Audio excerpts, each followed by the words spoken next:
Assalamualaikum warahmatullahi wabarakatuh. Bismillahirrahmanirrahim. Alhamdulillahirabbil alamin. Allahumma salli wa sallim ala sayyidina Muhammadin wa ala alihi wa ashabihi ajma'in. Amma ba'd. Alhamdulillah kita bisa bersua kembali di kajian tafsir surat Al-Mujadalah. Kali ini kita akan membahas surat Al-Mujadalah ayat 8. Dalam surat Al-Mujadalah ayat 8 Allah Subhanahu wa taala berfirman, A'udzu billahi minasyaitonir rajim.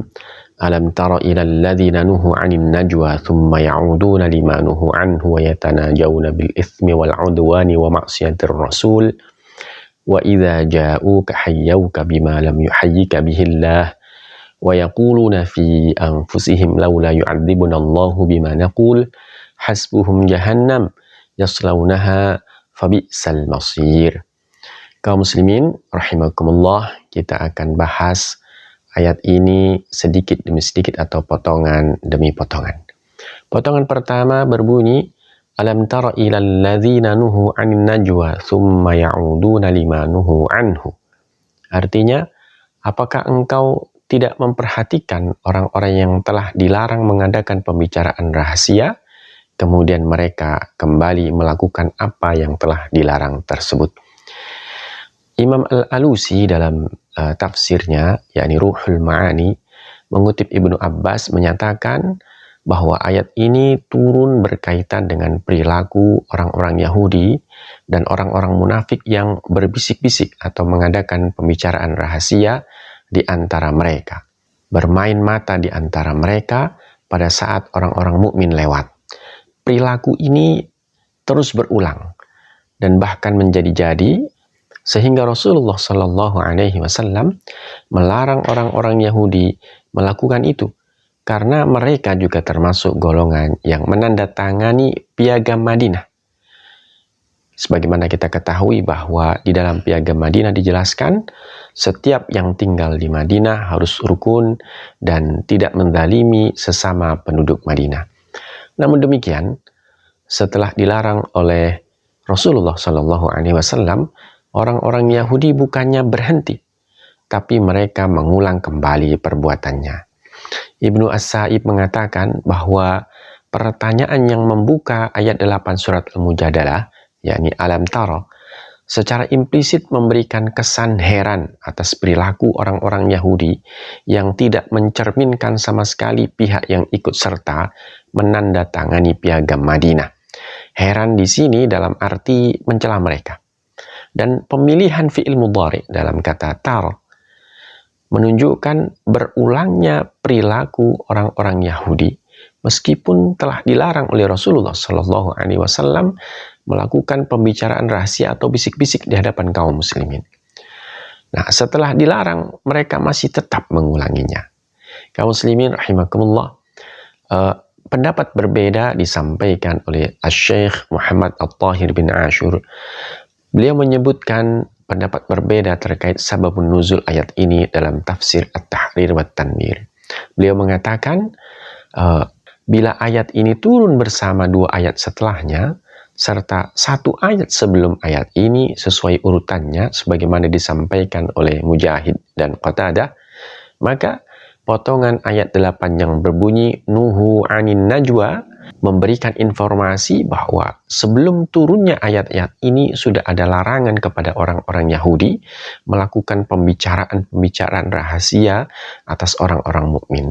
Namun larangan ini mereka abaikan dan mereka tetap melakukan pembicaraan rahasia sebagaimana disebutkan dalam ayat ini, yakni tsumma ya'udun, kemudian mereka mengulangi kembali. Namun masih menurut Syekh Muhammad Tahir bin Ashur, bila ayat ini turun setelah ayat sebelumnya dengan jarak sekian waktu, maka firman Allah Subhanahu wa taala ini menegaskan kedurhakaan dan sikap menantang orang-orang Yahudi terhadap ancaman Allah Subhanahu wa taala di dalam ayat sebelumnya yang berbunyi tsumma yunabbi'uhum bima 'amilu yaumal qiyamah. Kemudian Allah Subhanahu wa taala akan menginformasikan atau akan menyampaikan kepada mereka tentang apa yang mereka lakukan dulu di dunia pada hari kiamat. tentu penyampaian apa yang mereka lakukan dulu saat di dunia pada hari kiamat ini memiliki konsekuensi, yakni pahala atau siksa. Begitu. Nah, ketika orang Yahudi kemudian tidak mengindahkan atau mengabaikan larangan Rasulullah Shallallahu Alaihi Wasallam, maka ini seperti kesengajaan atau ini seperti sikap nantang kepada ancaman Allah Subhanahu Wa Taala. Kaum muslimin rahimakumullah. Kemudian Syekh Muhammad Tahir bin Ashur melanjutkan bahwa kata najwa yang berarti pembicaraan rahasia ini mencakup semua jenis pembicaraan rahasia. Ketetapan bahwa kata najwa ini mencakup semua jenis pembicaraan rahasia ini dalam rangka satu dzara'i atau satu dzariyah. Artinya menutup semua pembicaraan rahasia, menutup semua hal yang bisa disebut sebagai pembicaraan rahasia yang berpotensi memicu pelanggaran terhadap larangan Allah Subhanahu wa Ta'ala. Untuk menguatkan pendapatnya ini, ia mengutip perkataan Al-Baji dalam kitab Al-Muntaqa. Diriwayatkan dari Nabi Muhammad SAW bahwa beliau melarang pembicaraan rahasia yang dilakukan oleh 2 orang atau lebih di awal-awal dakwah Islam berkembang. Namun, pada saat Islam sudah tersebar secara luas, larangan ini menjadi lebih longgar. Demikian kata Al-Baji dalam kitab Al-Muntaqa. Pendapat ini kemudian dikuatkan oleh sebuah hadis terkait larangan berbicara secara berbisik secara umum yang diriwayatkan dari Abu Sa'id Al-Khudri. Dari Abu Sa'id Al-Khudri, ia menceritakan bahwa suatu malam kami bercakap-cakap dengan berbisik-bisik. Kemudian Rasulullah Shallallahu Alaihi Wasallam keluar dan berkata, pembicaraan rahasia apa ini? Bukankah kalian dilarang dari melakukan pembicaraan rahasia? Lalu kami berkata, kami maksudnya adalah Abu Sa'id Al-Khudri, kami bertaubat kepada Allah, ya Rasulullah Shallallahu Alaihi Wasallam. Sesungguhnya kami membicarakan tentang Al-Masih Ad-Dajjal karena rasa takut kepadanya. Lalu Rasulullah Shallallahu Alaihi Wasallam berkata, Ala ukhbirukum bima huwa akhwafu indi minhu? Maukah engkau kukabarkan sesuatu yang lebih aku takutkan daripada Al-Masih Ad-Dajjal? Kemudian kami menjawab, Bala, iya ya Rasulullah. Kemudian Rasulullah Shallallahu Alaihi Wasallam bersabda, Asyirku al-khafiyyu an yaquma ar-rajulu ya'malu li makani rajulin. Artinya, syirik khafi itu lebih aku takutkan daripada Al-Masih Ad-Dajjal. Apa syirik khafi itu? Syirik khafi itu adalah ketika seseorang melakukan sebuah perbuatan atau sebuah amalan, tapi diperuntukkan atau karena orang lain, bukan karena Allah Subhanahu wa Ta'ala. Kaum muslimin rahimakumullah, Imam Malik dalam kitab Al-Muwatta meriwayatkan sebuah hadis yang berbunyi, Idza kana salasatun fala yatanaja ithnani duna wahidin. Artinya, ketika ada 3 orang, hendaknya 2 orang itu tidak berbicara tanpa melibatkan 1 orangnya. Dalam riwayat Muslim terdapat tambahan illa biidnihi, kecuali 1 orang yang tidak dilibatkan dalam pembicaraan itu mengizinkan. Kenapa larangan itu ada?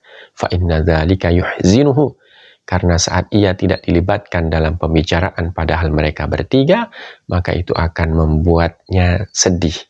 Kaum muslimin rahimakumullah, terkait hadis ini Imam Malik menjelaskan, tidaklah diperkenankan bila ada 4 orang berbicara secara rahasia tanpa melibatkan 1 orang di antara mereka.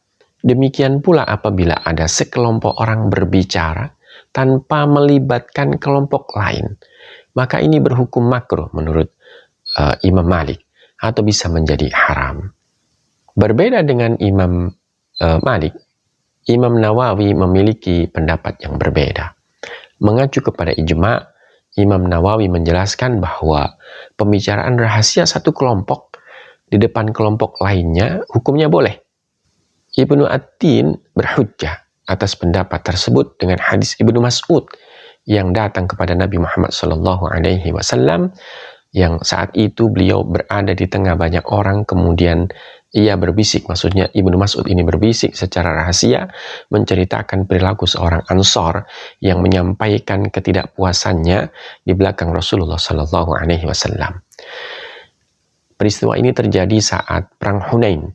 Sebagaimana kita ketahui, dalam Perang Hunain itu ada dua kabilah besar yang ikut, yakni kabilah Hawazin dan kabilah Thaqif.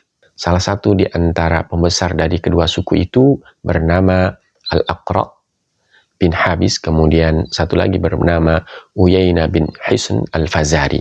Nah, Rasulullah Shallallahu Alaihi Wasallam memberikan kepada masing-masing pembesar suku Hawazin dan suku Thaqif ini 100 ekor unta.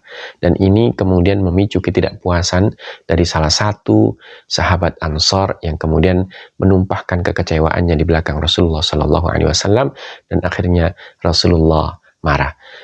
Kisah ini insya Allah kita akan bahas di kesempatan yang lain. Kemudian Ibnu Atin juga menguatkannya atau menguatkan pendapat yang disampaikan oleh Imam Nawawi itu dengan hadis Aisyah tentang Fatimah yang menjadi ahlul bait pertama yang akan menyusul Rasulullah Shallallahu Alaihi Wasallam dan akan menjadi pemimpin istri kaum mukminin dan menjadi sebaik-baik wanita. Hadis ini insya Allah kita akan bahas di kesempatan yang lain. Kembali lagi kepada pembahasan tentang tanaji atau tentang najwa yang dilarang dalam surat Al-Mujadalah ayat 8 ini. Apa saja perbuatan yang masuk kategori tanaji atau najwa ini? Apa saja perbuatan yang masuk kategori pembicaraan rahasia atau berbisik-bisik ini? Masuk dalam kategori tanaji atau najwa adalah dua orang yang berbicara satu sama lain menggunakan bahasa yang tidak dimengerti oleh orang lain. Misalnya, ada dua orang Sunda ngobrol di depan satu orang Batak yang tidak mengerti bahasa Sunda. Maka ini masuk kategori najwa atau masuk kategori tanaji. Namun demikian, Ibnu Abdul Bar menyatakan, seseorang tetap tidak diperkenankan menyela atau memotong pembicaraan dua orang yang sedang melakukan pembicaraan rahasia. Jadi kalau ada orang berbicara rahasia dan kita curiga dengan pembicaraan tersebut, berdasarkan pendapat Ibnu Abdul Bar, kita tidak diperkenankan untuk menyelanya. Ini terkait adab dan sopan santun tentunya. Kaum muslimin rahimakumullah. Kemudian potongan ayat berikutnya berbunyi tsumma ya'udun. Kemudian mereka mengulangi kembali. Kemudian mereka, yakni orang-orang Yahudi dan orang-orang munafik, mengulang kembali perbuatannya, melakukan pembicaraan rahasia. Kata tsumma dalam potongan ayat ini mengandung makna tarakhi rudbi. Artinya runtut, tidak seketika, atau runut, tapi ada jeda. Artinya, sebelum larangan pembicaraan rahasia itu turun, mereka telah melakukan pembicaraan rahasia. Setelah itu, melalui firman Allah Subhanahu wa Ta'ala, mereka dilarang melakukan pembicaraan rahasia tersebut. Namun, mereka mengulangi pembicaraan rahasia itu. Sehingga maksiat yang mereka perbuat jauh lebih besar karena ada unsur pembangkangan di dalam perbuatan yang dilakukan setelah larangan turun. Kenapa pembicaraan rahasia mereka dilarang?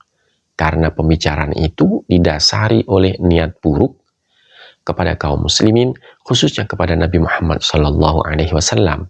Di samping niat buruk yang menjadi motivasi pembicaraan mereka, memang konten pembicaraan mereka adalah keburukan. Kaum muslimin rahimakumullah, potongan ayat berikutnya berbunyi wa yatanajawna bil itsmi wal udwani wa ma'siyatir rasul. Artinya mereka saling mengadakan pembicaraan rahasia untuk berbuat dosa, berbuat permusuhan, dan durhaka kepada Rasul. Hamzah, Khalaf, dan Ruwais membaca ayat ini atau membaca potongan ayat ini yantajun berdasarkan riwayat dari Yakub. Nah, kita kembali lagi kepada pembahasan wa yatanajawna bil itsmi wal udwani wa ma'siyatir rasul.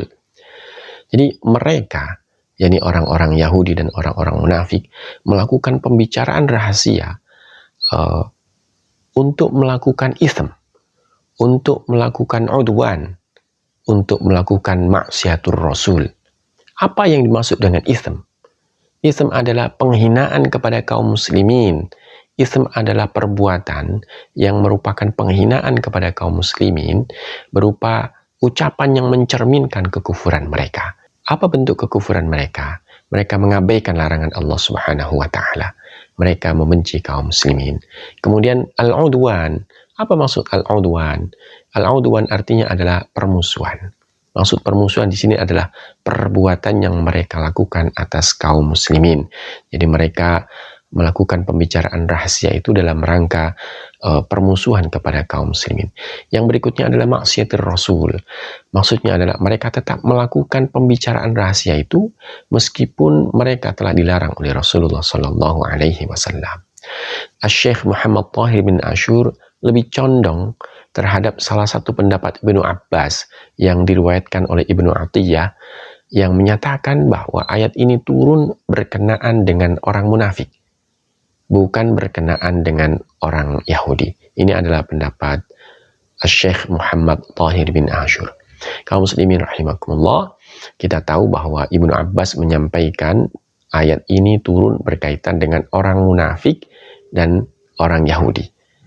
Jadi Syekh Muhammad Tahir bin Ashur lebih condong mengatakan bahwa ayat ini turun berkaitan dengan orang munafik saja, tidak berkaitan dengan orang Yahudi. Ini adalah pendapat beliau. Kita lanjutkan potongan ayat berikutnya yang berbunyi wa idza ja'uka hayyuka bima lam yuhayyika bihillah. Artinya, apabila datang kepadamu wahai Muhammad, mereka mengucapkan salam kepadamu dengan cara yang bukan sebagaimana yang ditentukan Allah untukmu. Syekh Muhammad Tahir bin Ashur mengatakan, subjek penyampai salam yang disebutkan dalam potongan ayat ini adalah orang-orang munafik, bukan orang-orang Yahudi. Ini adalah pendapat beliau. Pendapat ini didasarkan pada salah satu pendapat Ibnu Abbas yang diriwayatkan oleh Ibnu Atiyah. Menurut beliau, orang-orang munafik ini datang kepada Nabi Muhammad SAW, kemudian mereka tidak salam, tidak menyampaikan salam dengan salam yang sudah ditetapkan Allah untuk Nabi Muhammad SAW, yakni Assalamualaikum, yang mengacu kepada ayat Wassalamun alal mursalin, Al-Quran Surat As-Saffat ayat 181, atau Wassalamun ala ibadihil ladina astafa, Al-Quran Surat An-Naml ayat 59. Nah, orang-orang munafik ini kemudian mengganti salam itu dengan salam an'im sobahan. An'im sobahan. Ini adalah salam yang digunakan oleh masyarakat Arab Jahiliyah. Tujuan mereka mengganti salam Islam dengan salam masyarakat Arab Jahiliyah ini adalah untuk meredupkan syiar Islam dan memudarkan pengaruh Islam dalam kehidupan sosial di masyarakat Madinah saat itu. Dan masih menurut Syekh Muhammad Tahir bin Ashur, beliau menyampaikan ayat ini turun tidak berkaitan dengan perilaku orang Yahudi yang merubah salam kepada Nabi Muhammad SAW, yang awalnya Assalamualaikum menjadi Assalamualaikum. Pendapat Syekh Muhammad Tahir bin Ashur ini berbeda dengan beberapa riwayat yang menjelaskan maksud salam dalam ayat ini. Dalam tafsir At-Tabari misalnya, disebutkan beberapa riwayat yang menyatakan bahwa ayat ini turun karena perilaku orang-orang Yahudi yang menyamarkan Assalamualaikum, yang artinya kesejahteraan atas kalian, menjadi Assalamualaikum, yang artinya kematian atau kebinasaan atas kalian. Anda bisa cek di tafsir At-Tabari halaman 470 sampai 473, terbitan Hajar Littiba' wal Nashr wat Tauzi' wal I'lan. Kaum muslimin rahimakumullah, kita baca salah satu misalnya riwayat yang disebutkan oleh Imam At-Tabari dalam tafsirnya. Dari Aisyah misalnya, dari Aisyah, qalat ja'a nasun minal yahud ilan nabi, telah datang beberapa orang dari golongan Yahudi kepada Nabi Muhammad SAW. Faqalu, kemudian orang-orang Yahudi ini berkata, Assalamualaikum ya Abul Qasim, kematian atau kebinasaan atasmu wahai Abul Qasim. Abul Qasim ini adalah Nabi Muhammad. Faqultu, lalu Aisyah mengatakan, kemudian aku menjawab, Assalamualaikum wa fa'alallahu bikum wa fa'ala, kematian dan kebinasaan juga atas kalian wahai orang-orang Yahudi, wa fa'alallahu bikum wa fa'ala, dan semoga Allah juga melaknat kalian. Faqala Nabi sallallahu alaihi wasallam, ya Aisyah, wahai Aisyah, innallaha la yuhibbul fuhsya, sesungguhnya Allah Subhanahu wa taala tidak suka perkataan yang kotor. Faqultu ya Rasulullah, Kemudian aku berkata, kata Aisyah, wahai Rasulullah, alasta tara ma yaqulun, tidakkah engkau mendengar apa yang mereka katakan? Faqala, lalu beliau mengatakan, alasti tarainani aruddu alaihim ma yaqulun, tidakkah engkau melihat bagaimana aku menjawab apa yang mereka katakan? Aku berkata, kata Rasul, wa alaikum, dan atas kalian juga kebinasaan atau kematian. Wa hadhil ayat fi dzalika nazalat wa idza ja'uka hayyuka bima lam yuhayyika bihillah wa yaquluna fi anfusihim laula yu'adzibuna Allah bima naqul al-ayah. Dan ini kemudian menjadi sababun nuzul turunnya ayat yang tadi saya bacakan. Ada sebuah hadis lagi, kaum muslimin rahimakumullah, masih diriwayatkan dari Aisyah. Aisyah mengatakan, ada sekelompok Yahudi datang kepada Nabi Muhammad SAW, kemudian mereka mengucapkan Assalamualaikum, fayaqulu, kemudian Nabi menjawab Waalaikum, maksudnya adalah Waalaikum assam. Assam itu artinya adalah kematian atau kebinasaan. Qalat Aisyah, kemudian Aisyah berkata, fakultu, kemudian aku menjawab, kata Aisyah, Assalamualaikum wa ghadabullah. Semoga kebinasaan dan kematian atas kalian juga, wa ghadabullah, dan murka Allah Subhanahu wa taala. Faqala Nabi sallallahu alaihi wasallam, kemudian Nabi Muhammad sallallahu alaihi wasallam bersabda, innallaha la yuhibbul fahisha, sesungguhnya Allah Subhanahu wa taala tidak suka orang yang melampaui batas, al-mutafahish, yang mengucapkan perkataan yang kotor. Qalat innahum yaquluna assalamu alaikum, kemudian Aisyah menjawab, kan mereka sesungguhnya berkata Assalamualaikum kepadamu wahai Rasul. Kemudian Rasulullah Shallallahu Alaihi Wasallam menjawab, ini aku sesungguhnya aku sudah menjawab perkataan mereka waalaikum, dan atas kalian juga wahai orang Yahudi kematian dan kebinasaan. Lalu turunlah ayat ini. Kaum muslimin rahimakumullah, masih ada beberapa riwayat dan nanti bisa Anda cek langsung di tafsir At-Tabari sebagaimana saya sebutkan tadi. Lalu bagaimana seandainya kita ini hidup berdampingan dengan orang-orang non-Islam atau dengan orang-orang kafir dhimmi, dan mereka sering mengucapkan salam kepada kita dengan salam Assalamualaikum. Sebagai informasi, kafir dhimmi adalah kafir yang hidup berdampingan dengan kaum muslimin secara damai. Terkait hal ini, Ibnu Abbas, kemudian Asy-Sya'bi, kemudian Qatadah berpendapat bahwa boleh menjawab salam kafir dhimmi ini. Sedangkan menurut Imam Malik, sebagaimana diriwayatkan oleh Ashhab dan oleh Ibnu Wahab, bahwa menjawab salam kafir dhimmi tidak wajib. Bila kita ingin menjawabnya, kita boleh menjawabnya dengan alaika atau alaikum. Ibnu Tawus menyatakan, kita cukup menjawab kalimat alaika salam, yakni keselamatan atas kalian atau melampaui kalian. Sedangkan beberapa kolega Qurtubi mengganti assalamu menjadi assilamu yang berarti al-hijara. Al-hijara artinya adalah batu. Jadi kalau assalamu alaikum berarti batu-batu atas kalian. Muslimin rahimakumullah, namun demikian menurut Al-Qurtubi, jawaban yang tepat adalah apa yang disampaikan oleh Imam Malik rahimahullah, karena itu sesuai dengan sunnah. Wallahu a'lam. Kemudian ayat berikutnya berbunyi wa yaquluna fi anfusihim laula yu'adzibunallahu bima naqul.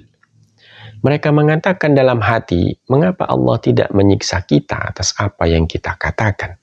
Nah, orang-orang Yahudi dan orang-orang munafik berkata dalam hati mereka, jika Muhammad adalah seorang nabi, lalu mengapa Allah tidak menyiksa kami? Lalu mengapa Allah Subhanahu wa taala tidak menyiksa kami karena ucapan-ucapan rahasia kami dan salam yang tidak sesuai dengan salam yang Allah tetapkan untuknya? Tentu saja pertanyaan ini menjadi sesuatu yang menakjubkan. Karena yang bertanya rata-rata adalah orang Yahudi, di mana mereka adalah ahli kitab yang seharusnya sudah memahami bahwa siksa Allah Subhanahu wa taala tidak senantiasa atau tidak selalu datang sekonyong-konyong atau lebih sering ditangguhkan. Dalam kehidupan sehari-hari saat ini misalnya, kita juga sering menjumpai fenomena ini. Kita sering melihat orang melakukan dosa, bahkan menantang Allah, bahkan menjelek-jelekan Rasulullah. Tapi mereka sampai saat ini masih hidup. Nah, ini namanya penundaan siksa. Nah, penundaan siksa seperti ini sebenarnya bukan sesuatu yang aneh.